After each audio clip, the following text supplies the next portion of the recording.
Olá, estudantes. Vocês. Aqui é o professor Denis e essa é mais uma aula do nosso curso de Inteligência Artificial. Essa é uma aula prática em que a gente vai desenvolver uma rede neural para classificação ou identificação de imagens com a biblioteca Keras, tá bom? É aquilo que a gente chama de classificação multiclasse. A bibliografia está espalhada pelos sites. De um modo geral, é o próprio help do Keras. Mas eu também me baseei bastante nesse tutorial aqui. Se vocês quiserem olhar, é uma boa bibliografia. Vamos lá? Bom, o que a gente viu nas aulas anteriores, do curso aqui de prática de inteligência artificial, a gente começou implementando, né, e treinando e testando uma rede neural muito simples, com uma camada só para fazer uma regressão linear. Depois a gente fez uma rede neural um pouco mais sofisticada, com 3 camadas para classificação binária. A gente usou para separar um cosseno de um ruído. Depois a gente também fez uma rede neural para regressão não linear, que ela também tem várias camadas. E a gente usou essa rede neural para ajustar uma função cúbica. Além disso, enquanto a gente estava mexendo, a gente trabalhou com a biblioteca, aprendeu bastante sobre a biblioteca Keras e aprendeu a salvar e a carregar um dataset. E a gente criou o dataset todas as vezes que a gente usou. E também aprendeu a salvar e carregar a rede. Para isso a gente usou o Python, o TensorFlow e o Keras. Nesses casos, quando a gente fez o dataset, a gente aprendeu também a separar ele e salvar usando esse formato aqui, ó, HTF5. O que a gente vai ver na aula de hoje? A gente vai entender bem rapidamente o que é uma classificação multiclasse e a gente vai implementar, treinar e testar uma rede para classificação multiclasse. Essa rede vai ser capaz de identificar um número escrito à mão, uma foto, uma imagem de um número escrito à mão. A gente vai continuar usando o Python, o TensorFlow, o Keras e o Google Colab, ok? Como plataforma de rodar o nosso código. Lembrando que ele é online e gratuito se você tiver uma conta do Google. Mas dessa vez, a gente não vai criar o nosso dataset. A gente vai importar um dataset padrão, muito conhecido, que é o MNIST, tá bom? Ó, o código que a gente vai usar aqui nessa aula, você não tem que se preocupar em ficar olhando ele não. Ele está disponível aqui no GitHub do canal, com esse nome aqui, tá bom? Então vamos lá? Bom, qual que é o nosso objetivo então? O nosso objetivo é usar uma rede neural que vai identificar números escritos à mão de 0 a 9. Então, para isso, a gente vai usar as imagens que estão nesse dataset padrão, MNIST, tá bom? Elas já vêm embaralhadas lá, certo? Aqui, o que eu fiz foi fazer um gráfico das 25 primeiras, ó, juntamente com os labels, que são a resposta esperada. Esse dataset tem uns labels, né? Então, isso aqui é um 5, escrito à mão, isso aqui é um 0, isso aqui é um 4, isso aqui é um 1, isso aqui é um 9, e assim por diante, tá bom? Isso também é um 5, ó. Então, várias pessoas escreveram vários números escritos à mão. A gente vai ver que a rede neural vai ter como resposta não diretamente o número. Ela não vai responder 5 quando ela receber essa imagem de entrada. Ela vai responder uma probabilidade para cada uma dessas classes que ela pode. Então ela vai dar uma probabilidade dessa imagem ser 0, uma probabilidade de ser mais ser 1, uma probabilidade de mais ser 2 e assim por diante. Vai caber a gente, se quiser cravar qual o número que ela está dizendo que é, encontrar o mais provável, tá bom? E a gente vai fazer isso lá no final do código. Bom, então vamos para um overview da aplicação, né? O nosso código, então, ele vai começar importando as bibliotecas e importando o dataset. Depois a gente vai dar uma inspecionada no dataset, ver o que tem nele, quais os tamanhos. E aí sim a gente vai criar e configurar a nossa rede neural. Depois a gente vai usar esse dataset para treinar a rede neural. Vai mostrar como essa treinamento, essa rede performou durante o seu treinamento, com uma curva de loss e de acurácia. E aí a gente vai testar a rede e vai mostrar qual foi o resultado do teste, tá bom? Usando uma parte desse dataset que é específico para teste. Então lembrando, né? Agora eu vou mostrar o código para vocês, mas não se esqueçam, o código está disponível no GitHub. É só para vocês terem uma ideia do que vem pela frente. Então ele é um código relativamente extenso e eu dividi ele em 3 partes. Mas ele é extenso porque de vez em quando você precisa de muitas linhas para fazer um gráfico, como é isso aqui, por exemplo. Isso tudo é só para fazer um gráfico, tá bom? Então, esse aqui é a primeira parte, essa aqui é a segunda parte, e essa aqui é a terceira. Agora a gente vai fazer o quê? A gente vai pegar pedacinho por pedacinho e vai entender cada parte funcional do nosso código. Mas antes, como esse é um código bastante diferente do que a gente tem feito, vamos ter em mente bem claramente qual é o objetivo que a gente vai fazer. Então, a gente vai pegar lá do dataset MNIST imagens como essa. Essas imagens têm 28 por 28 pixels, ok? Cada pixel é um valor de 0 a 256, certo? Que 256 é totalmente preto e 0 é totalmente branco. 255 de fato, né? Bom, a gente vai primeiro passar essa imagem por uma camada que não tem função de ativação. Ela é uma camada muito diferente do que a gente está acostumado. Essa camada vai transformar a imagem num vetor, porque as nossas redes neurais gostam de vetores de entrada, não de matrizes ou coisa do tipo. Então a gente vai transformar. 28 por 28 significa que ela tem 784 pixels. Então a gente vai criar um vetor de 784 pixels, que é a mesma coisa que 2 ao quadrado, tá bom? Cada posição do vetor é um pixel. Então ele vai transformar isso aqui numa cobrinha. Depois a gente vai passar por duas camadas, uma camada com uma função de ativação ReLU, que a gente já conhece, e depois por uma camada também um pouco nova, que apesar de ser uma camada neural normal, densa, ela tem como função de ativação Softmax, que é uma função de ativação que pega todas as saídas e calcula as probabilidades. Então no fim a gente vai ter 10 probabilidades, que aqui eu estou mostrando num gráfico. Eu podia ter mostrado os 10 números, mas estou mostrando num gráfico de barra. Então, você vai ter qual é a probabilidade do 0, qual é a probabilidade do 1, a probabilidade do 2, a probabilidade do 3, do 4, do 5, até o 9, para cada uma das entradas, ok? Nesse caso, claro, eu entrei com 1, e o 1 é bem fácil de identificar, então a probabilidade do 1 está bem alta, está bem próximo de 1, ok? Entenderam? Então vamos lá, vamos pegar cada parte do código e esquadrinhar ele. Então, a gente vai começar então importando as bibliotecas. Esse programa vai precisar de 3 bibliotecas, que já são nossas velhas conhecidas. O TensorFlow, que é onde está a rede neural, o NumPy para trabalhar com os vetores e o Matplotlib para fazer os gráficos. Ok? Como é que eu faço isso no código? Uso o comando import, digo qual é a biblioteca que eu quero e dou um apelido para ela, tá bom? Se você não quiser dar um apelido, não precisa, essa parte é opcional. Mas aí você vai ter que escrever, toda vez que quiser chamar uma função que está dentro do TensorFlow, você tem que escrever TensorFlow. Né? Escrever TF, por exemplo, é mais simples. Muito bem. Agora vamos carregar o dataset. Então, já que isso aqui é uma parte bem diferente do que a gente já fez, né? O legal desse dataset é que ele já está dentro da biblioteca TensorFlow. Né? Então a gente não tem que baixar de um site, carregar no Google Colab, nada disso. É realmente muito simples encontrar, carregar esses dados. Então, para fazer isso, a gente usa primeiro esse comando aqui, ó, tf.keras.datasets.mnist. Isso aqui vai buscar o dataset e eu jogo ele nessa instância aqui, number_mnist, ok? Isso ainda não me deu os dados. Agora eu vou usar uma propriedade desse number_mnist que é o load_data. E aí sim eu vou igualar. Eu tenho que fazer sempre desse jeito aqui, ó. Dois parênteses, né? E aí dois conjuntinhos, o trainImages e o trainLabels, e o testImages e o testLabels, ok? Aqui para treinamento e aqui para teste. As imagens e os labels são os números correspondentes a cada imagem, tá bom? Não tem segredo, certo? Bom, o que tem dentro desse dataset? Né? Essas 4 variáveis que a gente vai construir depois de rodar esses dois comandos vão conter, então, 60 mil imagens de 28 por 28 para treinamento. Olha que legal, hein? Como é que a gente ia produzir isso? Impossível, né? Isso são imagens reais, isso é bacana. Isso e os 60 mil labels correspondentes. E ainda mais 10 mil imagens para poder testar com 10 mil labels correspondentes. Uma coisa interessante é que esses 10 mil imagens de teste podem ser divididas. As 5 mil primeiras imagens de teste pertencem também às imagens de treinamento. Então elas devem ser fáceis do seu algoritmo identificar qualquer qual. Já as últimas 5 mil, não. São imagens completamente novas. Então elas devem apresentar mais dificuldade para a rede neural identificar. Tá bom? Bom, então vamos dar uma inspecionada nesse dataset, né? Eu coloquei tudo no mesmo código. Se você já conhece muito bem seu dataset, você não precisa necessariamente fazer isso, ou pode fazer isso num código separado.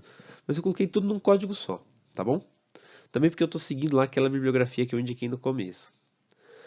É sempre importante você inspecionar o dataset que você nunca usou, tá bom? Por quê? Porque pode ser que você esteja importando errado, importando com a dimensão errada, e não necessariamente você vai ter a sorte de dar um erro no programa. Pode ser que você dê azar e o programa rode mesmo assim. Se ele rodar errado, você vai ter muita dificuldade para encontrar o que está acontecendo, tá bom? Ou mesmo vai acreditar numa resposta errada, que é pior ainda. Então o que a gente vai fazer?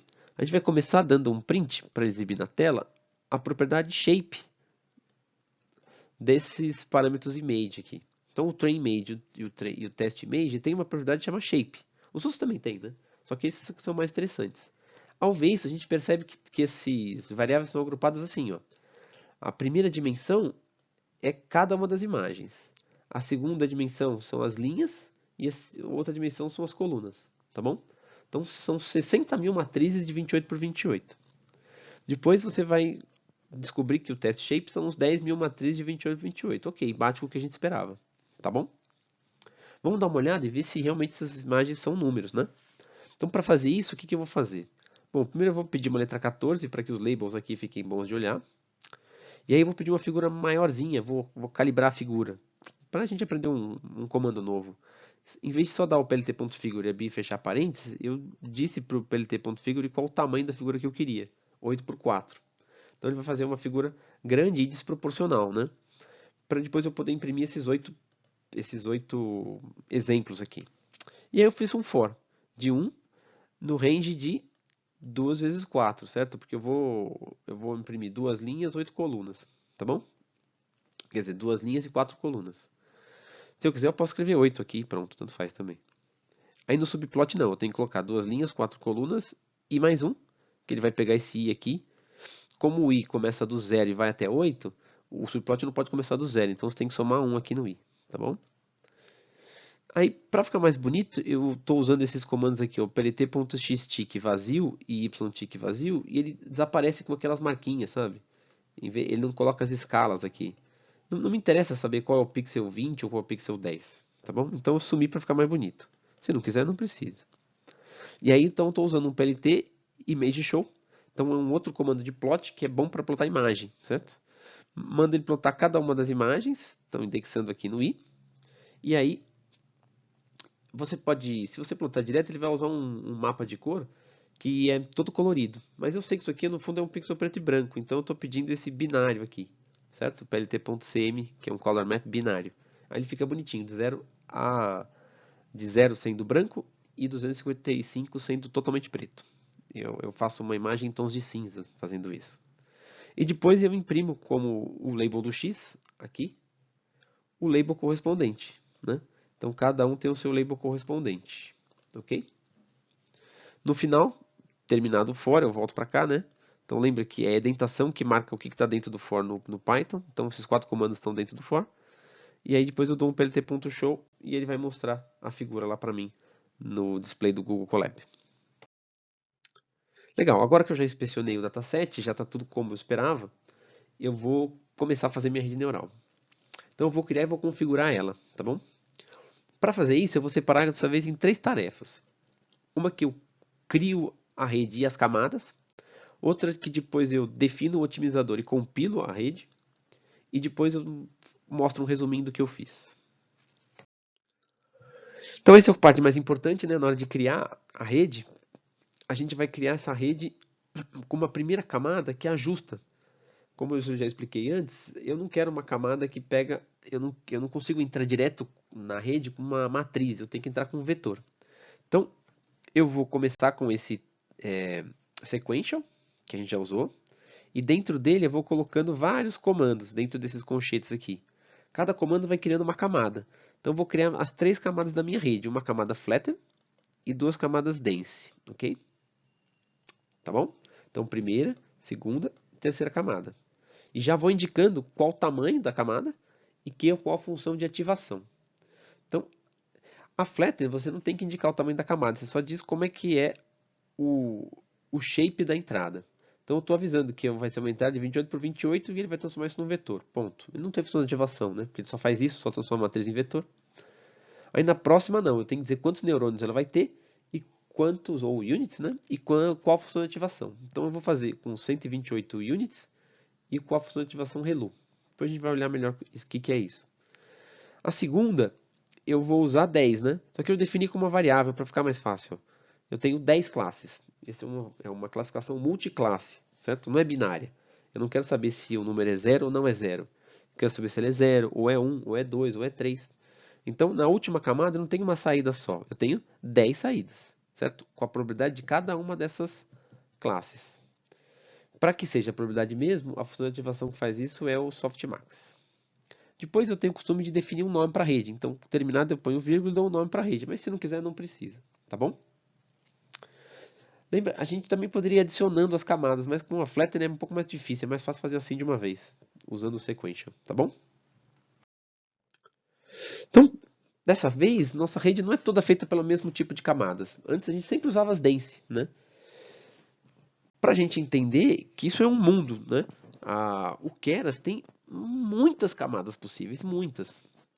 E dentro dessas camadas, elas estão agrupadas em tipos de camadas. Então, por exemplo, tem os tipos que se chamam core layers, que são as camadas mais importantes para desenvolver uma rede. A gente está acostumado a usar o dense, mas eu posso fazer uma camada que é só a função de ativação, não tem os neurônios. E outros tipos de camadas do tipo core. Tem camadas para fazer rede convolucional, tem camadas para pré-processar os dados, pré-processar textos, pré-processar imagens, passar filtro, por exemplo. E tem a que a gente vai usar que é uma de reshaping, para ajustar o shaping. Então eu posso dar um upscaling, né? Aumentar o tamanho, posso dar um downscaling, ou posso fazer um flattening, que é como a gente vai fazer aqui, que é até que é um reshape bem simples de entender. Tá bom? Então, note, então essa flattening é uma camada auxiliar. Eu podia fazer isso fora da rede. Eu podia pegar a minha matriz, transformar num vetor, usando algum outro comando do Python, e aí entregar direto para a primeira camada dense. Mas é mais fácil fazer a rede que já faz tudo, certo ou não? Vira uma função mais interessante, né? Lembra que depois de treinada a rede, ela se parece com uma função. E essa função vai ficar bem interessante. Eu entro com a imagem e ela gospe a probabilidade de cada classe, certo? Eu não tenho que ficar processando muita coisa antes. Sempre que eu posso fazer esse pré-processamento dentro da própria rede, é melhor, tá bom? Bom, e o dense é a camada padrão que a gente já estudou. Como é que essa camada padrão funciona? Quando ela não é a primeira camada, quando ela é a primeira camada eu tenho que definir entrada e saída. Quando ela não é a primeira camada, eu só defino a saída, certo? Porque as entradas vêm da camada anterior. Então, aquela camada flatten vai fornecer 784 posições. Então, eu já sei que vão ter 784 saídas. E esse meu sistema aqui, essa minha layer vai ter que ter essas 784 entradas. Mas ela vai devolver 128 saídas, que eu posso regular. E aqui eu estou definindo a função de ativação. Então, a gente já estudou bastante lá nas aulas de teoria como funcionam essas camadas neurais, né? Ela basicamente faz essa operação aqui, ó. Ela aplica a função de ativação no produto escalar entre o input e o kernel. E depois soma o bias, ok? Então, esse input versus kernel vai fazer o quê? Vai fazer o produto entre as entradas e os pesos. Então, o kernel são os pesos, nada mais do que isso. E o bias é uma constante para ajustar, né? Então, este produto aqui é o que a gente chama de score. Então, ele vai calcular o score, vai somar com o bias e vai passar a função de ativação sobre ela e vai devolver isso como resultado, tá bom? Lembra, então o dot é o produto escalar. Bom, então a nossa rede vai ficar assim, né? Vai ficar que eu tenho uma entrada com as imagens, passo pelo meu reshape, devolvo aqui 784 ou 28 ao quadrado posições que vão entrar nessa camada de rede de neurônios e eu vou devolver 128 posições para uma nova camada neural. Ela então vai entregar 10 saídas. Então pergunto para vocês, quantos neurônios tem essa camada aqui? 10, certo? E essa camada aqui? 128, ok? Muito bem. Então, para construir essa camada, a gente usou esse comando desse jeito, exceto o nome que não está aqui, ok? Bom, As funções de ativação, então, a gente não tem que se preocupar com ela no reshape, isso aqui não tem função de ativação nenhuma. A relu é uma função de ativação assim, ó, que ela é o máximo entre a saída e zero. Então é como se fosse uma reta, só que chega no zero e eu falo, não, zero não pode. Se for para dar negativo, fica zero. Zero pode, mas não pode negativo.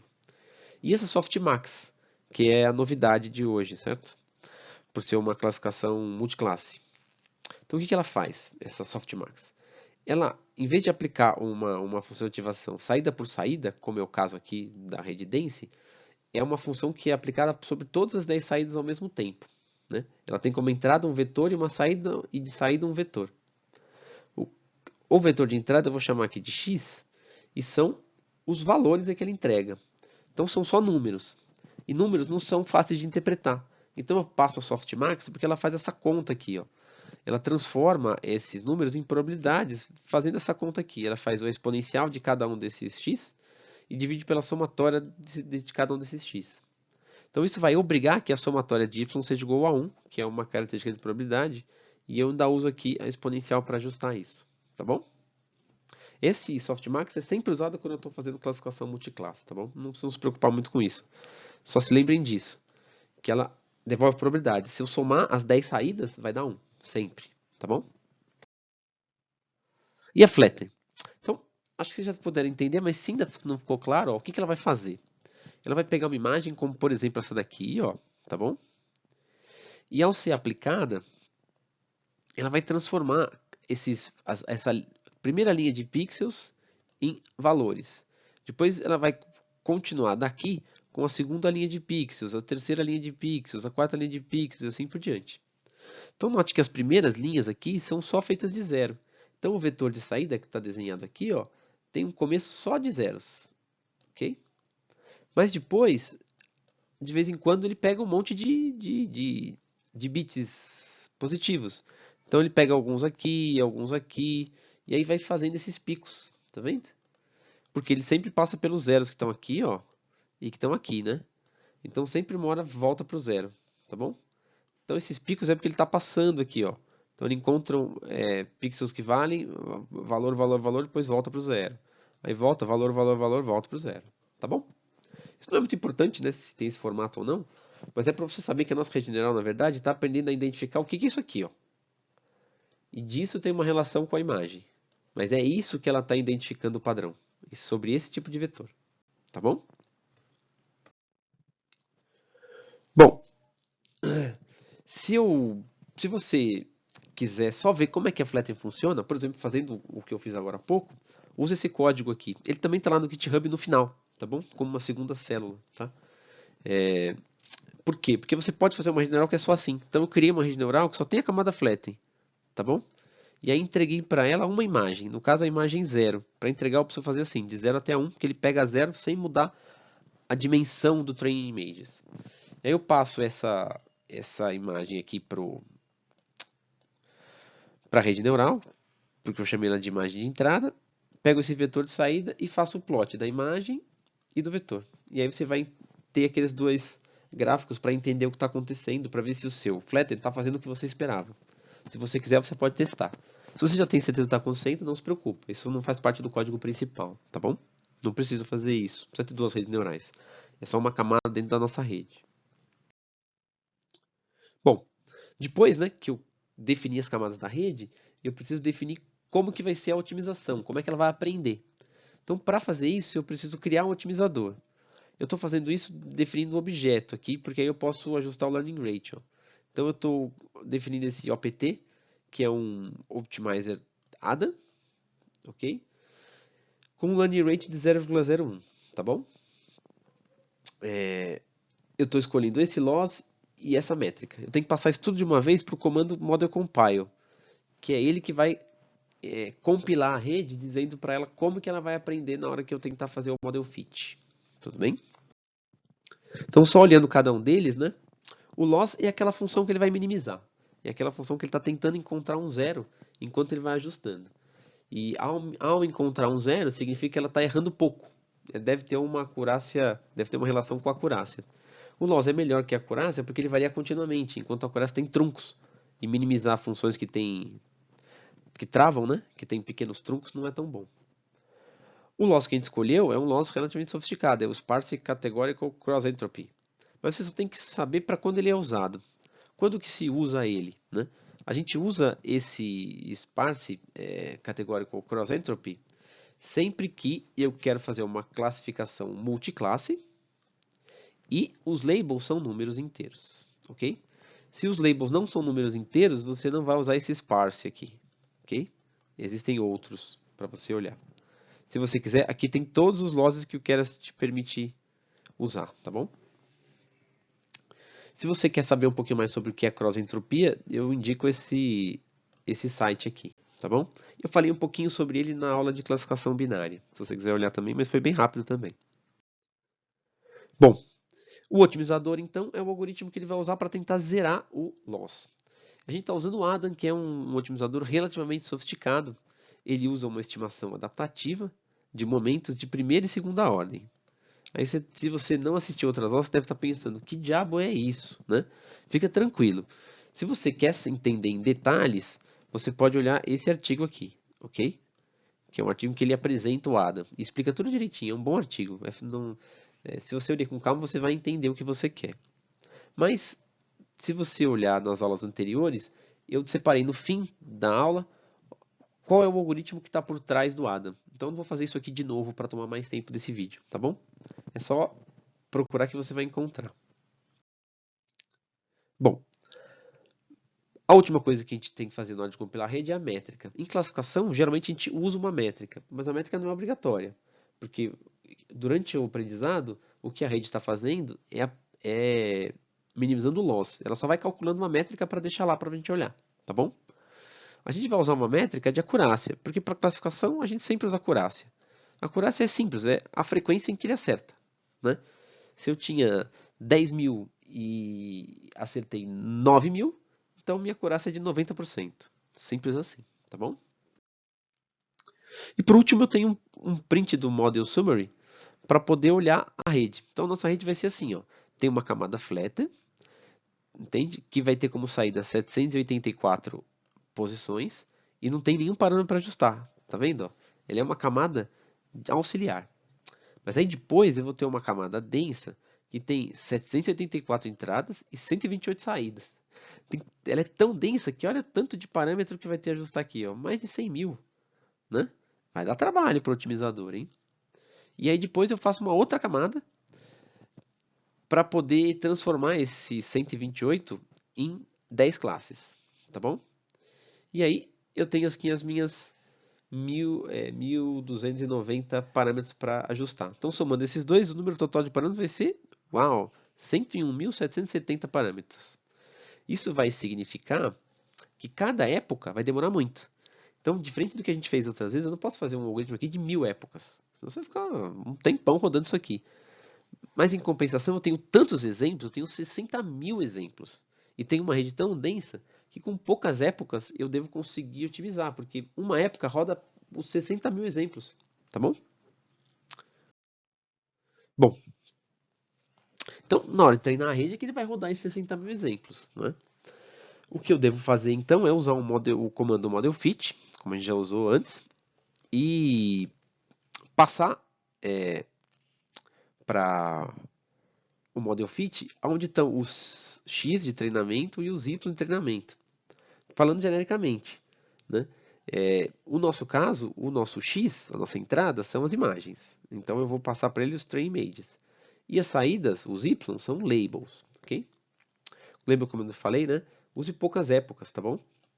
Como são poucas épocas, eu usei um verbose 1 e vai dar para ver uma barrinha do treinamento de cada época.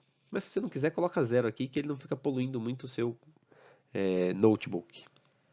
Bom, eu igualo esse model para o history para poder depois fazer um gráfico do loss e um gráfico da acurácia. Então, quando a gente definiu as épocas, a gente tem que definir um número inteiro e elas é que vão dizer quantos ciclos de treinamento. Se a gente não definir o Beth Size, que é o que a gente não fez dessa vez, ele vai treinar sempre com 60.000.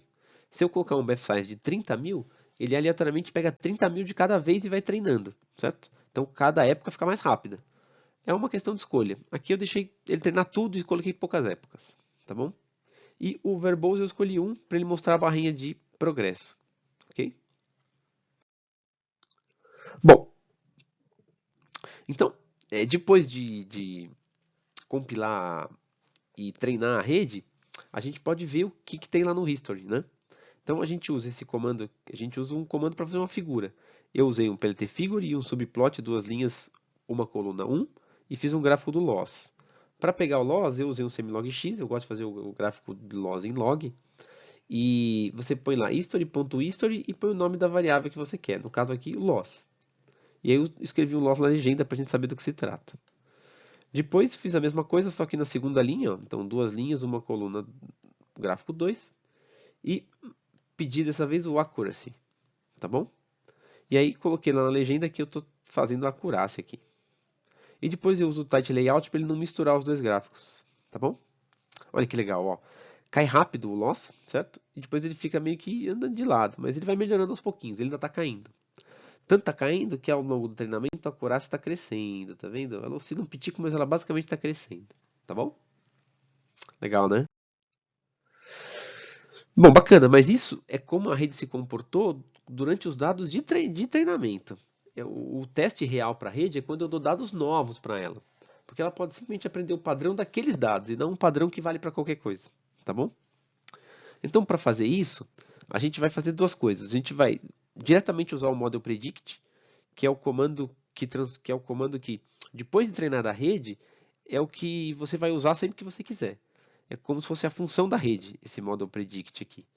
Então você entra com a imagem e ele gospe a saída.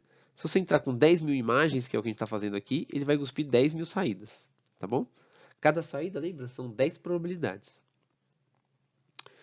E se eu quiser saber como que é o loss e a acurácia para este conjunto todo de imagens, eu tenho que passar tanto as imagens quanto os labels, né, para ele poder calcular a acurácia. E você pode dar algum verbose para olhar o que está acontecendo, tá bom? E depois você pede então a acurácia dos dados de teste. Eu joguei a acurácia nesse teste ACC aqui, ó, porque você dá o model evaluate tem duas saídas. A primeira é o loss e a segunda é a acurácia. Em vez de escrever acurácia aqui, eu usei esse variável, teste ACC. Então eu plotei ele e o resultado foi esse aqui, tá vendo? 0,9179 significa 91,8% de acurácia. É razoável, mas dá para melhorar, tá bom?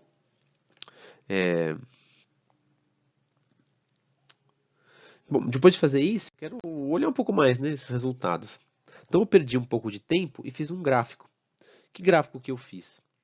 Eu fiz um gráfico que você escolhe dois exemplos. Então você começa aqui com essa variável que exemplos, que underline ex, e define dois exemplos. Eu pedi o segundo e o oitavo, mas você podia ter pedido os 5.000 e os 7.000, tá bom? Para ficar bonito, eu defini as classes, um label para cada uma delas, porque depois eu vou usar isso para escrever aqui, ó, tá vendo? Os labels bonitinhos. Pedi para fazer com tamanho 8 para não ficar grande demais, mas podia ter sido maior, vai do gosto do freguês. E aí eu fiz 3 subplots, na verdade 4. Os dois primeiros plotam as duas imagens do que eu estou fazendo, ó. Então eu quero olhar quais são. É esse 1 e esse 5 esquisitão aqui, tá vendo? Aí depois eu pedi um subplot para jogar aqui na barra. Note que eu usei tamanhos diferentes, né? Porque nesse primeiro é como se eu tivesse subdividido em 6 o meu espaço de gráfico. Mas depois eu subdividi só em 3. Se você estiver meio confuso, tem uma aula na playlist de Python para Ciências Exatas em que eu explico direitinho como usar o subplot no plt.plot, certo? Usando a matplotlib, tá bom? Então eu não vou ficar muito tempo explicando aqui, já tem isso bem explicado lá. Mas o que importa é que este conjunto de comandos gera um gráfico assim, ó. Então, ele gera as duas imagens e as respostas da primeira e da segunda imagem. E escreve aqui qual era o resultado esperado para cada uma delas. Tá bom? Então, esse negócio aqui é um 5, mas às vezes tem gente que pode achar que é um 6, mas é um 5, né? Olhando, você fala, que 5 esquisito, mas é um 5. No entanto, a rede se perdeu, ó. No 5 ela não achou. Ela encontrou uma probabilidade pequena de ser 5 e uma probabilidade alta de ser 6. Tá errado, né? Então eu escolhi a dedo mesmo um que ela errou, tá bom? Porque a nossa acurácia está em 90%, significa que 1 a cada 10 ela erra, tá bom? E, bom, para escrever bonitinho essa legenda aqui, eu usei esses dois legends aqui. Ok? Muito bem. Então, isso ajuda a gente a inspecionar, né? Você pode ir dando uma geral e encontrando aonde ela está errando. Então aqui ela errou, provavelmente porque esse 5 tem um círculo aqui embaixo. E a rede deve estar identificando isso como uma característica do número 6. Ok? Muito bem. Depois, vamos fazer uma coisa um pouco mais matemática, né? Vamos mostrar lado a lado os resultados. Então, lembra, a saída da rede é um conjunto de 10 probabilidades. Se eu quiser transformar isso numa previsão do tipo, ó, essa imagem é o 3, eu tenho que usar o np.argmax, tá bom? Então, usando o np.argmax, ele pega essas previsões e eu estou pedindo para ele olhar sempre no primeiro eixo, né? Então, a cada conjunto de previsões, ele encontra o argumento onde ela é máxima e me devolve. Então, ele vai dizer se o máximo está na posição 0, na posição 1, na posição 2, na posição 3, na posição 4. Então, nesse caso aqui, ó, ele vai encontrar o 0, a maior probabilidade na posição 1, e aqui a maior probabilidade na posição 6. Tá bom? E vai devolver esse número. Aí eu uso esse concatenate, transponho, né, faço um pouco de massagem nesses dados aqui, para poder mostrar, no caso eu estou mostrando os 15 primeiros resultados. Na primeira coluna é o resultado que eu sei, ou seja, o label dos testes, e na segunda coluna aqui é a previsão da rede. Deixa eu apagar esse rabisco que eu fiz tudo fora da posição. Então, ó, de um modo geral ele vai acertando, né? Acertou, acertou. Esse aqui é exatamente o que eu mostrei. É esse 1 aqui, ó. Tá bom? Então ele chutou que era 1, né? Previu 1 e era 1 mesmo. O 0 ele acertou, acertou, acertou, acertou, acertou. Aqui tá o que ele errou, tá vendo? Era um 5 e a rede preveu como um 6. E os outros todos desses 15 primeiros dados do dado teste ele acertou. Legal, né? Dá pra gente olhar a resposta, a saída da rede de várias formas. Você pode olhar como uma tabela, você pode olhar só como um número geral da acurácia, você pode olhar um por um as probabilidades e ver o que está acontecendo. Vai do que você precisa, tá bom? Bom, agora que a gente já passou a teoria, vamos rodar junto esse código aqui no Google Colab. Então ele já está aqui escrito. Lembra que você pode pegar ele do GitHub, então você não tem que digitar nada disso, tá bom? Claro que você pode alterar, né, depois. E o código então já faz tudo. Todas aquelas etapas já estão todas agrupadas aqui, até o ponto em que eu mando gravar. Vamos rodar e ver como é que fica. Então eu já reiniciei aqui meu ambiente de execução, fazendo aqui ambiente de execução, reiniciar ambiente de execução, agora eu só vou rodar. Então comecei a rodar, o começo é aquela identificação e um plot, né? Aquela inspeção do meu dataset, ó. Então ficou bonitinho, tá vendo? Você consegue ver que está indo tudo bem. Você está plotando o label certo para o número certo e tem o tamanho que a gente esperava. A nossa rede é assim e ele está rodando cada época. Então lembra como eu falei, são muitos exemplos, então cada época demora bastante, uns 3 poucos segundos, tá bom? Não é muito, né? Se são 16, mas se botar 1000 épocas aqui, vai demorar 3000 segundos, vai demorar 1 hora para rodar, tá bom? Note que enquanto vai rodando, ele vai mostrando, ó, e dá para ver que a acurácia está melhorando. Ela começou em 90%, né, até um pouco menos, 83%, e está caindo. Quer dizer, está aumentando, então o loss está diminuindo, certo? O loss vai diminuindo, a acurácia vai aumentando. 92 e alguma coisa, não é isso? E está ficando melhor a cada execução. Depois, aqui embaixo, o que, que vai ter? Vai ter a acurácia que eu pedi para plotar, certo ou não? Está aqui. E os dados, tanto os previstos quanto os esperados. E aí dá para ver na tabelinha que ele errou esse aqui, certo? Como esperado.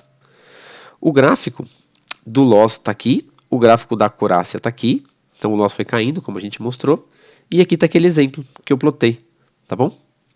Note que as figuras vão para o final, independente de você escrever isso aqui antes da figura. É só porque eu não usei aquele plt.show, tá bom? Se você usar, ele já mostra aqui o resultado. Senão, ele faz os gráficos todos lá no final, tá bom? Se você quiser ver como que funciona aquele pequeno código para entender como é que funciona uma rede flattened, ele está aqui embaixo. É só rodar uma vez, que ele gera uma rede que é uma rede flattened simples. Dessa vez eu usei o 5 como entrada para olhar um outro, né? E dá para ver aqui como é que é o vetor desse 5, tá bom?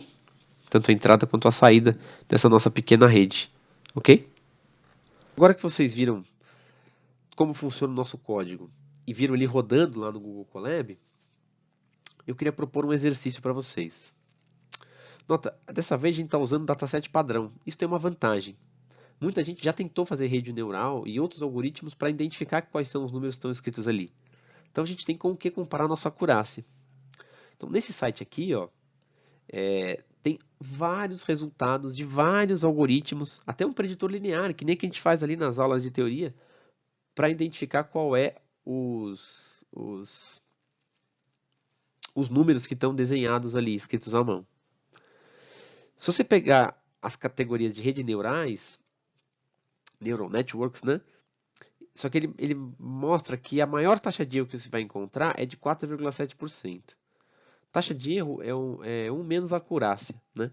Então, 4,7% de taxa de erro significa uma acurácia de 95,3%. O que eu quero de vocês? A nossa rede, aquela que eu usei de exemplo, não chegou nessa acurácia. Vocês conseguem melhorar a nossa rede? Ajustando melhor o número de camadas, o número de neurônios, o learning rate, o otimizador e assim por diante? Para chegar pelo menos nessa acurácia, ou seja, pelo menos numa acurácia maior do que 95,3, pode ser 95,4, 96. Tentem, ok? Bom, existem muitas formas de chegar nesse resultado. Uma delas é seguindo o que está lá no próprio site que eu indiquei. Numa delas, ele indica para fazer uma rede com uma camada a mais que a gente está fazendo e com essa seguinte densidade de nós ou de neurônios: 300 e depois 100. Depois eu não mudei mais nada. Eu deixei o mesmo learning rate, o mesmo ADA e até diminui uma época, mas pode deixar 16 se você quiser. Roda que você já vai encontrar uma acurácia melhor do que aquela, tá bom? Então é isso. Eu espero que vocês tenham aprendido como fazer uma classificação multiclasse, que é um pouco mais abrangente do que uma classificação binária, né, do que a gente já tinha visto nas aulas anteriores. Se ficou muito misterioso, assiste às outras aulas. Como ela é uma continuação, muitos desses conceitos eu tentei passar rápido para ficar centralizado, ficar focado naquilo que foi novo nessa aula, tá bom? Eu espero que agora vocês sejam capazes então de fazer uma rede neural para classificação de imagem. Até mais e ótimos estudos!